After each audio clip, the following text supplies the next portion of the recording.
좋은 날입니다. 11월 좋은 날입니다. 11월 27일 GT 묵상에 함께 하신 여러분 환영하고 축복합니다.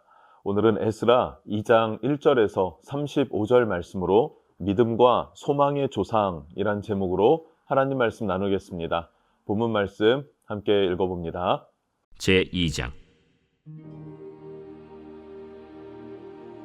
옛적에 바벨론 왕 느부갓네살에게 사로잡혀 바벨론으로 갔던 자들의 자손들 중에서 노임을 받고 예루살렘과 유다 도로 돌아와 각기 각자의 성읍으로 돌아간 자 곧 스룹바벨과 예수아와 느헤미야와 스라야와 르엘라야와 모르드게와 빌산과 미스발과 비그웨와 르훔과 바아나 등과 함께 나온 이스라엘 백성의 명수가 이러하니 바로스 자손이 2172명이요 스바디아 자손이 372명이요 아라 자손이 775명이요 바한모압 자손 곧 예수아와 요압 자손이 2812명이요 엘람 자손이 1254명이요 삿두 자손이 945명이요 삭게 자손이 760명이요 바니 자손이 642명이요 브베 자손이 623명이요 아스갓 자손이 1222명이요 아도니감 자손이 666명이요 비그베 자손이 2056명이요 아딘 자손이 454명이요 아델 자손 곧 히스기야 자손이 98명이요 베세 자손이 323명이요 요라 자손이 112명이요 하숨 자손이 223명이요 깃발 자손이 95명이요 베들레헴 사람이 123명이요 느도바 사람이 56명이요 아나도 사람이 128명이요 아스마웨 자손이 42명이요 기랴다림과 그비라와 브에롯 자손이 743명이요 라마와 게바 자손이 621명이요 믹마스 사람이 122명이요 베델과 아이 사람이 223명이요 느보 자손이 52명이요 막비스 자손이 156명이요 다른 엘람 자손이 1254명이요 하림 자손이 320명이요 로드와 하딧과 오노 자손이 725명이요 여리고 자손이 345명이요 스나 자손이 3630명이었더라.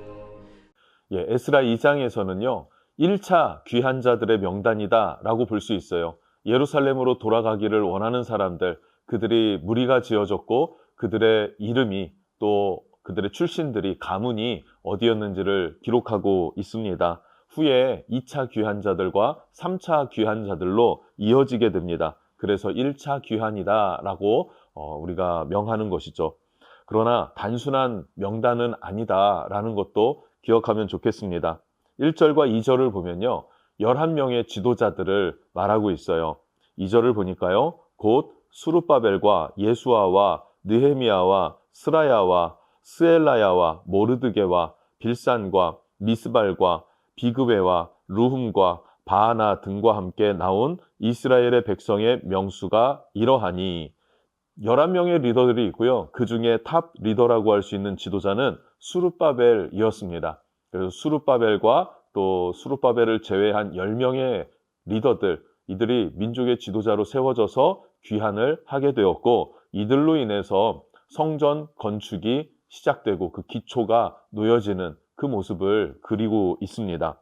이렇게 세세하게 구별하여서 가문과 집안을 속속들이 기록한 이유가 무엇인가 한번 생각해 볼 필요가 있지 않겠습니까? 첫 번째는 이것이 역사적 사실이다라는 것을 증거하는 것입니다.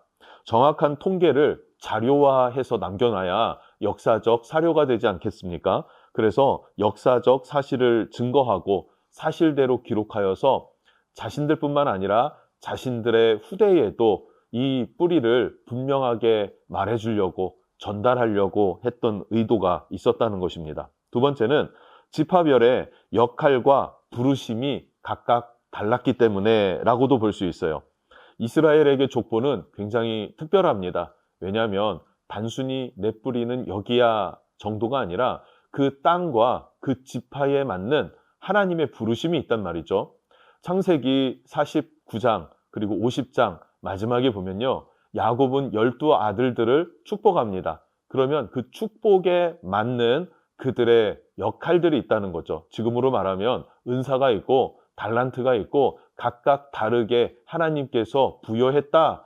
그래서 하나님께로부터 부여받은 은사와 달란트를 발견하고 아는 것, 이거 매우 중요하지 않습니까? 내가 잘하고 내 적성에 맞는 일을 찾아서 그것을 감당할 때 우리는 즐겁게 또 의미 있게 성실하게 열매 맺게 살아가게 되는 줄로 믿습니다. 그래서 이스라엘 백성들이 각각의 부르심과 역할 가운데 살아갈 수 있도록 족보를 기록했다라고도 볼 수 있습니다. 1절, 2절을 조금 서론적으로 나누었고요. 그 두 번째로 3절부터 20절을 보면요. 그렇게 귀환한 가게들의 명단이 기록되어져 있죠. 이들은 70년간 자신의 뿌리와 하나님의 약속을 잊지 않은 백성들이에요.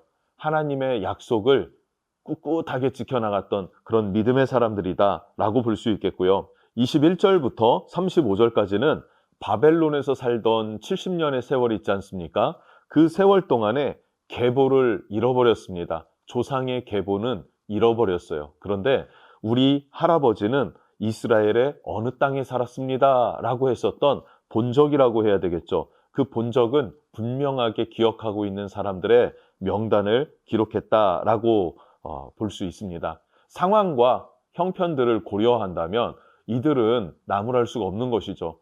포로로 끌려가는 상황에서 그 족보를 다 기억할 수가 있었을까요? 그리고 70년, 3대에 걸쳐서 이 족보들을 계속해서 가르치고 자손에게 가르치고 대물림을 해줄 수는 없었을 수도 있습니다. 그러나 더 중요한 본질적인 하나님 나라에 대한 열망, 그리고 이스라엘 가운데 여호와의 성전이 세워지고 하나님의 이름이 높임을 받으면서 열방이 아버지께로 돌아오기를 원하는 그 하나님의 큰 그림에 자신들의 마음을 쏟아냈던 사람들, 헌신하기를 결단하고 충성하기를 결단한 사람들입니다. 그래서 이 사람들은요, 자신의 본 고향이라고 할 수 있는 예루살렘, 꿈에도 소원은 예루살렘이었겠지만 그곳은 가보지도 못한 땅이었고 너무나 멀고도 먼 길이었습니다. 그리고 현재의 안락함과 현재 안정감을 다 내려놔야 돌아갈 수 있는 그 길이었죠. 그럼에도 불구하고 믿음으로 도전했다는 것이 매우 중요합니다. 만약에 하나님의 말씀을 믿는 믿음이었었다면, 하나님의 언약을 신뢰하지 못했다면 70년 세월 3대에 걸쳐서 족보는 잃어버리고 민족의 뿌리와 그리고 부르심도 사라져버렸을 것입니다. 그리고 하나님의 언약도 잃어버린 채 바벨론의 문화에 동화되어서 그냥 그저 그렇게 세상에 속해서 하나님과는 상관없는 사람으로 그렇게 살게 되었을 것입니다. 그러나 이 귀환자들은 비록 자신의 어떤 그 족보들의 세세한 것까지는 알진 못할지라도 하나님의 부르심과 하나님의 비전을 알고 있었고 그것을 마음에 품고 소망하던 사람들이었구나 하는 것을 알 수 있죠. 여러분, 이것이 가능한 이유는 무엇이었을까요? 그것은 바로 할아버지 때부터 또 아버지로부터 물려받은 신앙의 유산, 믿음의 유산 때문인 줄로 믿습니다.